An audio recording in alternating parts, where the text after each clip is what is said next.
a blessed Advent to you. Yeah, there's no easy response to that, is there? It's all right, we'll work on it. So this morning's gospel text, Luke chapter 21, verses 25 through 33, is taken from a larger section of the teaching of Jesus called the Olivet Discourse. Now, this particular text has perplexed people for centuries. I've heard it described as famously difficult. I felt led to preach on this famously difficult text this morning, so I hope that we can dive in together and come away from it without being more confused than we were before we started. Who's up for it? All right. So I begin, I really want to frame things by talking about why this text is difficult. And to talk about that, we'll look at two questions. One, what is this text actually about? And two, how do we apply this text? Now, there are different opinions about what exactly is happening in the Olivet Discourse. What is Jesus talking about here? One school of thought would say that Jesus is talking about the destruction of Jerusalem in 70 AD. That event would, of course, been in the future when Jesus first gave this teaching, but it's in the distant past from our perspective. Now, on the other hand, some people would primarily read this text as being about future events. The references to historical events would be given relatively little attention, and the focus is about the end times. Well, which one of these perspectives is right? Well, as an Anglican, and we're kind of both and rather than either or kind of people, I'd say that both of these perspectives capture something important about this morning's text and about the Olivet Discourse. I do believe that Jesus is referencing the destruction of Jerusalem that happened in AD 70. In other words, he's talking a bit about an event that has already passed from our perspective. On the other hand, I think that Jesus is also talking about his return at the end of time and the events leading up to it.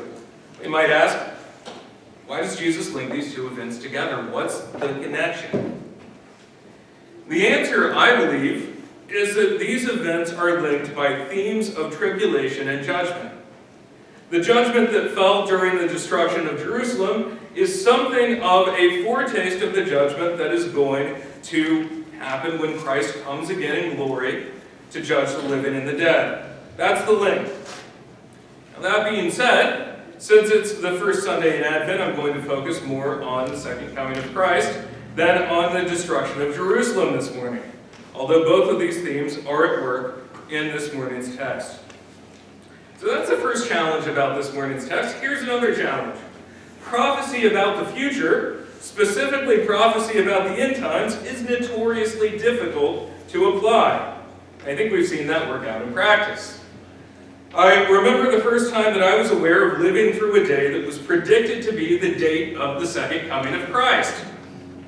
As the day came and went, it dawned on me that either the prediction had been wrong or I had been left behind.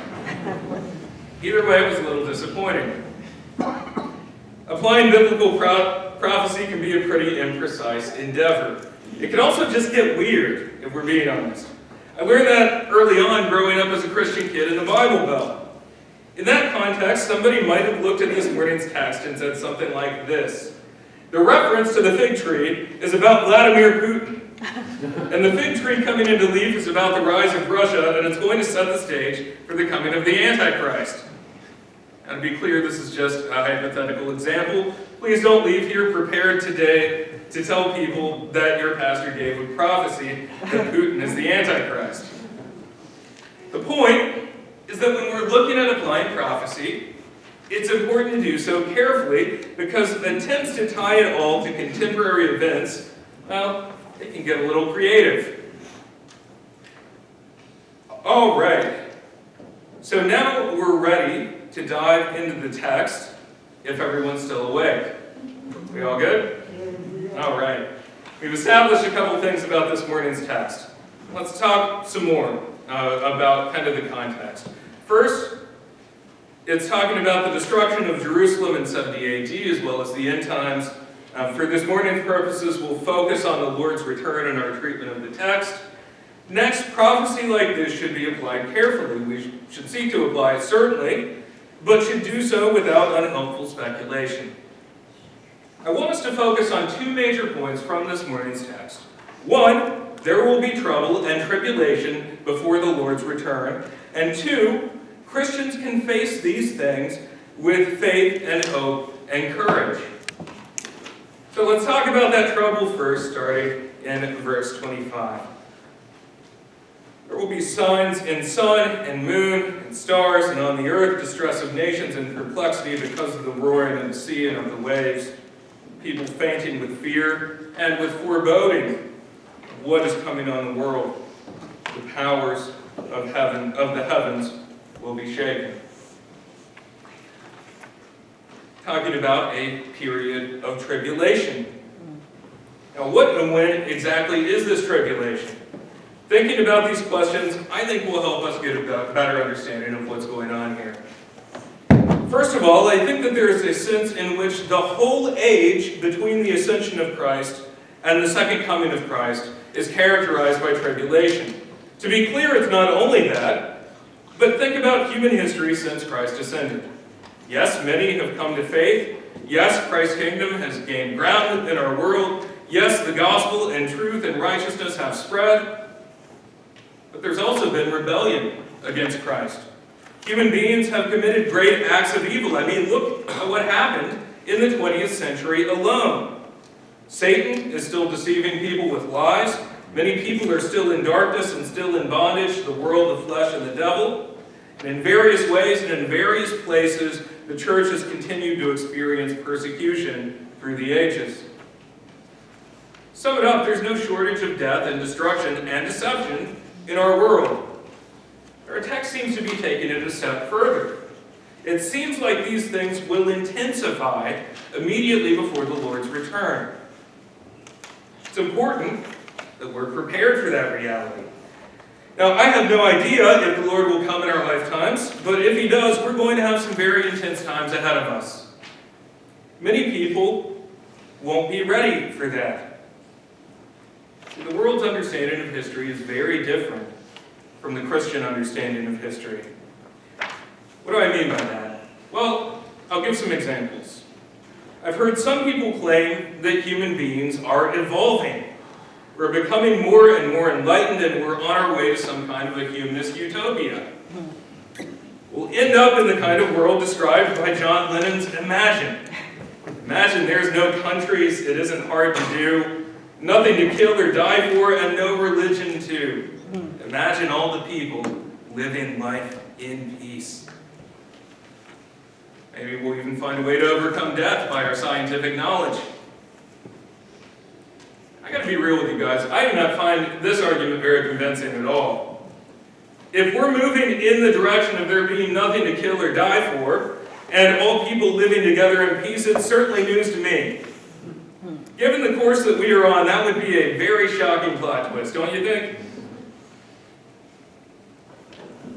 Now, some people take a more pessimistic view of history. Human beings aren't here for any particular reason. We're just a blip on the evolutionary radar. We're one animal among many. Now is our time, but it'll pass like the dinosaurs' time and we'll go extinct.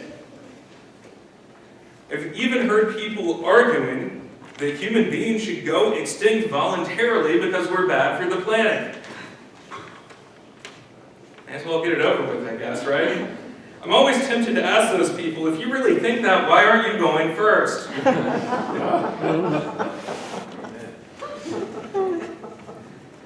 But the Christian looks at human history and can say, it's pretty bad sometimes. Before it's over, it'll probably get worse. And that's going to be okay. More on that in a minute. We're equipped not to be surprised if we look at the world around us and we say, okay, we see distress of nations in perplexity because of the roaring of the sea and the waves, people fainting with fear and with foreboding of what's going on in the world, what's coming on the world. Nations are at war with each other, people do evil things, death and destruction aren't strangers to us, disasters are evident all over the place. What can the unbelievers say when they see these things happening? Maybe they'll look at it and say, wait, this isn't what was supposed to happen. We were supposed to be evolving. We were supposed to become more enlightened. We were supposed to build some kind of paradise where there's no war and everyone lives in peace. What happened? Or maybe they'll look at it and say, well, it looks like humanity has reached the end of our shelf life. It was bound to happen, and here we are. In the grand scheme of things, none of this has ever really mattered, and now it's over. Here's what I'm getting at. The secular narrative of history can't make sense and can't reckon with the reality of evil and death and sorrow in our world. When we realize that we haven't evolved beyond all that, that it's not going to happen by human effort, that's bound to lead to disappointment. Without God, it looks absolutely hopeless. It seems like evil and death and sorrow are going to have the last word when it's all said and done. It looks like darkness wins as the light slowly dims and fades away. That's not what we believe as Christians. We see signs of trouble in the world, even if we see signs of trouble intensifying in the world, and we can face it with faith and courage. Look at what our text says.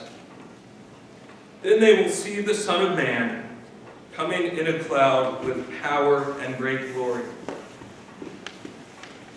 And when these things begin to take place, straighten up and raise your heads, because your redemption is drawing near.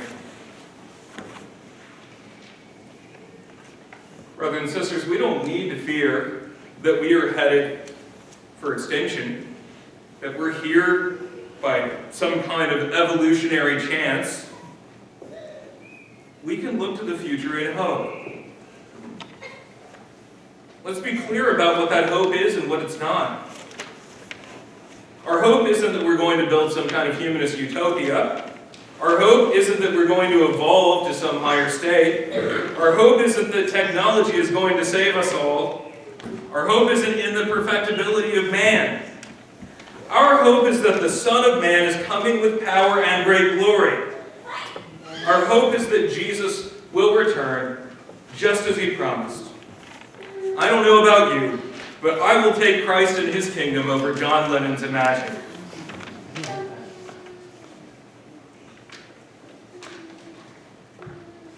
Advent is the season when we think about the light of Christ shining in the darkness as we prepare to celebrate the Lord's birth and as we look forward to his second coming. Already, the light of Christ shines in a dark world. As the darkness deepens, his light shines all the brighter. It's not that the light of Christ is going to dim and then go out. That is not how this works. His light will keep shining in the darkness until the day that he returns, and the darkness is vanquished forever. He will judge and deal with evil. He will destroy death. He will establish his kingdom forever. What does that mean for us? Well, I can't promise you that your life as a Christian is going to be easy. If we're living near the time of the Lord's return, it's probably going to get harder. I think we're wired to expect things to get better and easier over time, but that isn't always so.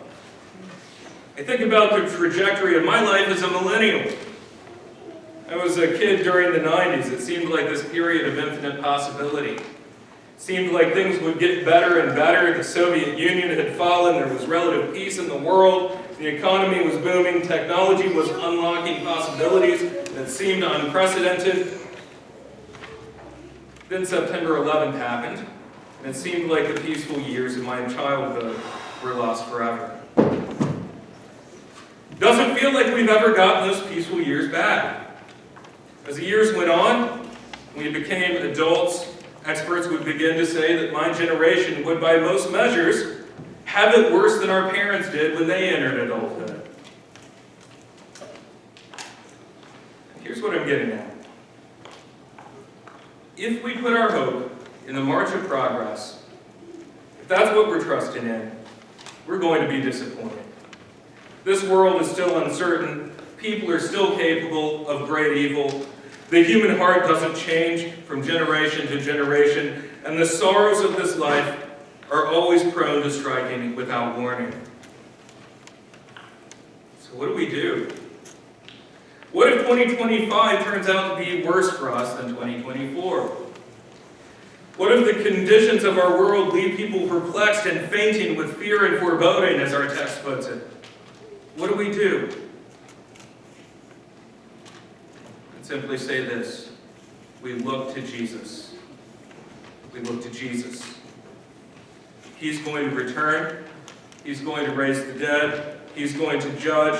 He's going to deal with evil. He's going to establish his kingdom where there will be no more evil, no more tears, no more death, no more sorrow, just as he promised. So hang on. Don't be perplexed at the darkness in our world. Don't faint with fear, even if it seems like it's getting worse. Jesus is coming. Jesus is coming with power and great glory. Even in the worst of times, we can straighten up and raise our heads because our redemption is drawing near. Amen. Amen.